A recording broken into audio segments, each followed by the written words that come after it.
সুখ নয়, আমি দুঃখী খুশি। সুখটা তাকে দিও আল্লাহ, যাকে আমি ভালোবাসি। প্রত্যেক মানুষের জীবনে কিছু শব্দহীন কষ্ট থাকে, যার সাক্ষী কেবল সে নিজেই।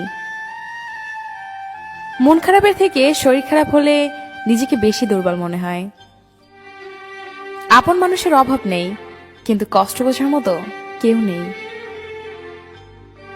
হাসির পেছনে কান্না, রাগের পেছনে ভালোবাসা, আর চুপ থাকার পেছনের কারণ খুব কম মানুষই জানে।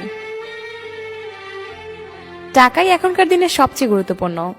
টাকা থাকলে বন্ধুত্ব, ভালোবাসা, পরিবার সবাই তোমার পাশে থাকবে।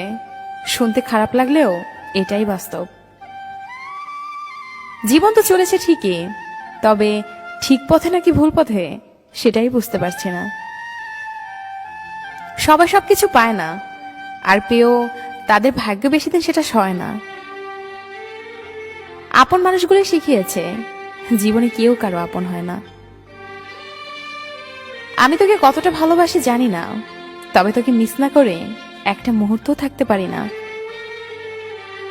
আমি সত্যি ব্যর্থ, কারণ আমি তোমাকে কখনোই বোঝাতে পারলাম না আমি তোমাকে কতটা ভালোবাসি।